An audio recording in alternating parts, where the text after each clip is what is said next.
Ya, assalamualaikum warahmatullahi wabarakatuh. Ketemu lagi di Forza Eduka ya. Kali ini saya akan membahas tentang seputar pertanyaan tentang seleksi akademik pendidikan profesi guru atau PPG tahun 2021. Nah, sekarang jadwalnya adalah pengajuan berkas ya. Pengajuan berkas ini sampai upload berkas-berkas kita. Apakah nanti diterima atau tidak ya seleksinya. Nah, ini yang menyeleksi adalah dari pusat sendiri ya. Nah, tapi di sini ada beberapa yang harus di-upload, kemudian banyak sekali yang bertanya-tanya ya. Nah, ini untuk menjawab semua ini atau menyikapi hal tersebut, LPMP Jateng pada Kamis 25 Februari 2001 telah mengadakan Zoom meeting bersama Dinas Pendidikan Kabupaten sekota se-Jawa Tengah ya. Kota se-Jawa Tengah, yang hasilnya kami informasikan melalui laman ini. Perlu kami sampaikan bahwa pertemuan tersebut tidak lagi berfokus pada pembahasan ketentuan umum yang tentunya sudah bisa dipedomani dengan membaca surat Direktorat Jenderal GTK yang sudah beredar sebelumnya. Pertemuan bersama LPMP ini adalah upaya merangkum beberapa permasalahan beserta solusi-solusi yang mungkin dilakukan saat ini. Hasilnya, nah ini ada pertanyaan, ada jawaban ya, langsung saja. Ini yang sering kali ditanyakan oleh teman-teman semua sebagai calon peserta ya, PPG 2021. Yang pertama adalah tanya, kemudian sudah dijawab oleh yang bersangkutan ya, yang sudah berwenang dan sudah tahu pasti ya. Pertanyaan yang sering muncul adalah, yang pertama adalah apa itu seleksi akademik, seleksi administrasi, dan verifikasi atau validasi perval ulang gitu ya. Jawabannya, seleksi akademik adalah tes kemampuan akademik awal yang digunakan untuk menyeleksi apakah seorang berhak mengikuti PPG atau tidak. Dulu bisa disebut sebagai pretest ya. Jadi yang sekarang dipanggil itu adalah yang pretestnya lolos di tahun 2019 kemarin ya. Kemudian seleksi administrasi ini adalah tahap 2 bagi mereka yang sudah lolos pretestnya. Jadi kalau yang tidak lolos pretest tentunya tidak akan terpanggil dan tidak perlu melakukan seleksi administrasi karena tidak ada menu yang muncul di SIM GPO tentunya ya. Seleksi administrasi adalah proses verifikasi dan validasi kelengkapan administrasi yang dipersyaratkan untuk PPG atau bisa disebut pemberkasan ya. Setelah pretest lolos tentunya akan lanjut ke tahap kedua. Kemudian perval ulang. Perval ulang berarti ketika nanti pemberkasannya sudah lolos juga ya. Nah, sudah diterima ya, administrasinya sudah beres semua, maka nanti akan menuju ke tahap 3 yaitu perval ulang, adalah pemeriksaan ulang terhadap dokumen-dokumen administrasi yang dipersyaratkan dan pernah diupload sebelumnya. Mudahnya disebut sebagai cek ulang. Mungkin ini fisiknya ya, mungkin yang akan kita kirimkan adalah fisiknya. Kemudian pertanyaan yang muncul lagi biasanya, siapa sajakah yang bisa mengikuti seleksi administrasi dan validasi ulang PPG tahun 2001? Nah, jawabannya adalah guru yang lulus seleksi akademik pada tahun 2019 yang tadi saya sampaikan ya. 2019 ada pretest dan sudah lulus ya, maka berhak mengikuti untuk PPG yang 2021. Kemudian guru yang lulus seleksi akademik dan administrasi pada tahun 2017-2018 tapi dia tidak atau belum terpanggil ya dalam peserta PPG tahun 2020. Nah, ini ya, dua ini ya. Kemudian pertanyaan yang ketiga adalah, saya lulus pretest 2017-2018 tapi tidak melakukan upload berkas. Apa saya bisa ikut seleksi akademik tahun ini? Nah, ini sudah dijawab. Saat ini panjenengan belum bisa ikut serta ya, atau diikut sertakan. Kemudian jadi ketika lulus nanti tinggal dipantau saja. Ini hati-hati ya. Jadi kita lulus kalau tidak upload berkas berarti kita melakukan kesalahan besar di sini ya. Nanti kelanjutannya akan jadi nggak jelas seperti ini. Kemudian tanya lagi pertanyaan berikutnya, bagaimana cara mengetahui apakah saya berhak atau tidak mengikuti PPG 2021? Nah, jawabannya adalah silakan buka akun SIM PKB-nya. Apabila ada pemberitahuan untuk mengikuti seleksi administrasi dan bisa dipastikan panjenengan adalah calon peserta. Ya, kalau yang sudah lolos pretestnya nanti ada notifikasi sendiri ya. Kalau yang tidak juga tidak ada notifikasi. Apabila tidak ada pemberitahuan apapun berarti panjenengan bukan calon peserta. Intinya begitu ya. Tinggal cek saja SIM PKB-nya. Mudahnya begitu. Nomor 5, apakah proses seleksi akademik memerlukan pengumpulan berkas fisik? Oh, ini jawabannya ternyata tidak ya. Semua proses dilakukan secara digital melalui akun SIM PKB masing-masing peserta ya. Jadi upload berkas ya di Di sini kita upload file PDF di sini ya. Jadi apapun yang kita punya di scan, jadi diminta ya, di scan kemudian diupload. Kemudian pertanyaan yang keenam, apakah proses verifikasi berkas dilakukan oleh admin dinas pendidikan? Ternyata tidak. Proses verifikasi dan seleksi akan dilakukan oleh tim verifikator pusat, ya, bukan di dinas pendidikan lagi. Kemudian pertanyaan nomor 7.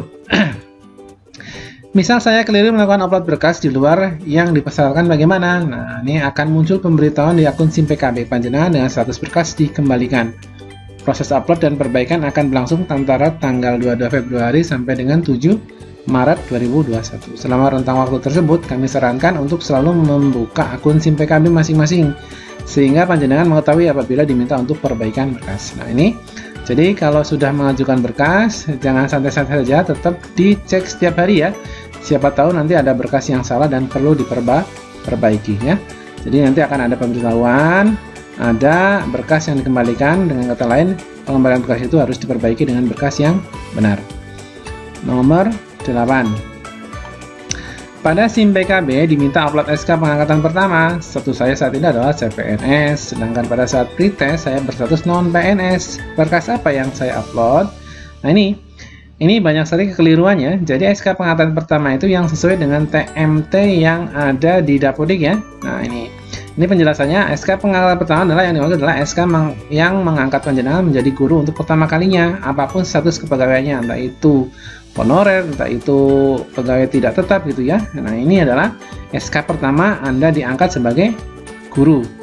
Nah, ini yang bisa digunakan saat pretest. Berarti yang jenengan meloloskan administrasi yang meloloskan jenengan ikut pretest itu nanti akan di-upload ya. Kemudian hal ini dimaksudkan untuk melihat apakah panjenengan sudah menjadi guru atau belum pada tahun 2015. Lihat persyaratan poin A, titik 1 di D, surat Dirjen GTK nomor 0422 atau B2 atau GT atau 2021. Kemudian nomor 9. Pertanyaan, status saya CPNS dan belum menerima SK pembagian tugas untuk saat ini. Berkas apa yang saya upload? Ini jawabannya adalah silakan upload SK pembagian tugas tahun 2018-19 dan 2019-20 untuk menunjukkan bahwa panjenengan benar aktif mengajar dalam 2 tahun ini. Berarti nanti di sekolah sebelumnya ya. Nah, ini boleh gitu. Kemudian saya seorang CPNS belum memiliki SK kenaikan pangkat dalam 2 tahun terakhir. Apa yang harus saya lakukan? Ya cukup upload SK saja, SK CPNS saja ya. Yang punya SK CPNS tinggal upload SK CPNS-nya saja. Kemudian nomor 11, saya seorang kepala sekolah. Pada SK pembagian tugas saya tidak memiliki jam mengajar.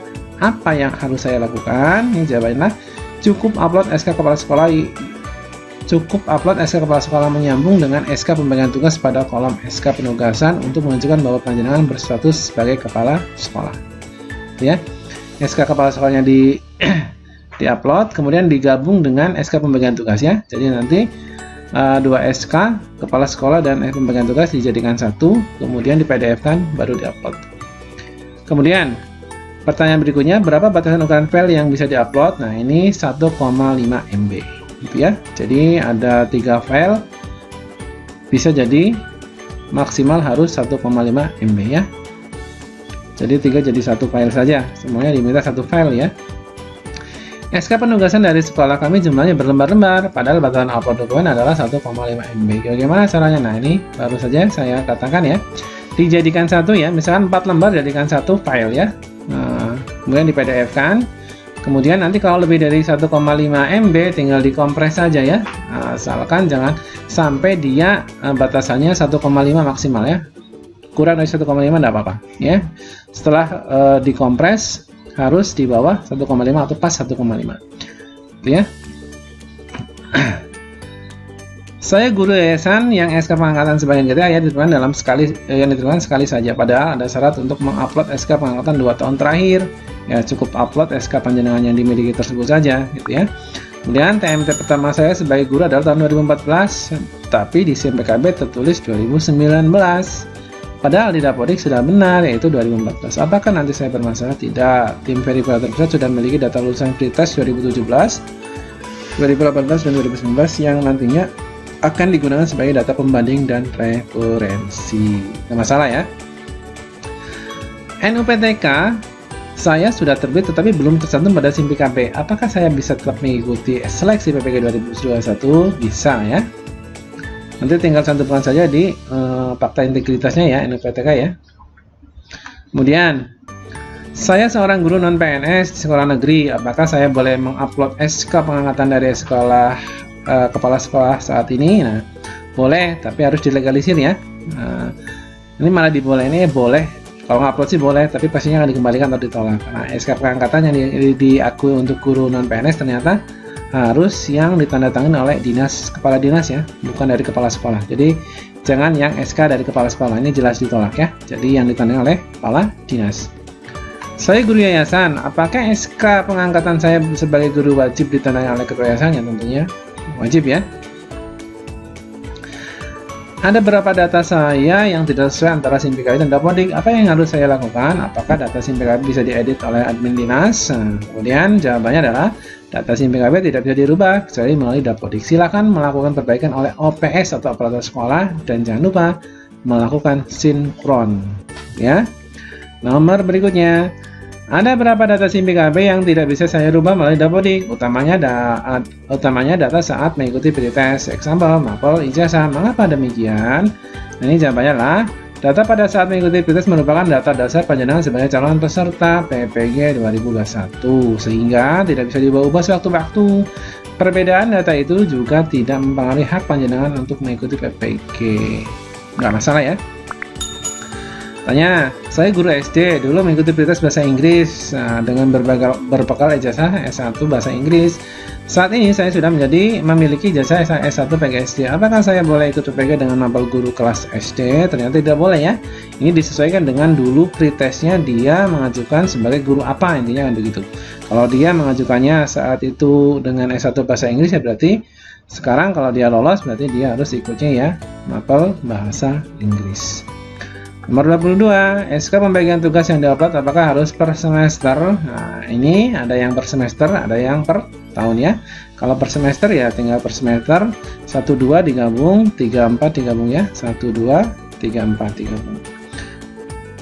Kemudian dokumen yang harus saya upload terdiri 2 halaman atau lebih, harus saya upload satu persatu bergantian atau gimana? Scan menyambung ya. Nah, dokumen tersebut jadikan dalam satu file kemudian diupload ya. Tadi sudah dijelaskan di atas, maksimal harus 1,5 MB. Saya baru saja mendapat SMS atau chat WA telepon yang mengaku dari LPMP dan Dinas Pendidikan untuk segera membayar dengan jumlah tertentu demi kelancaran proses pendaftaran. Jawabannya adalah abaikan. Itu adalah sebuah penipuan ya. Tidak dibungut biaya apapun kalau untuk ikut PPG dalam jabatan.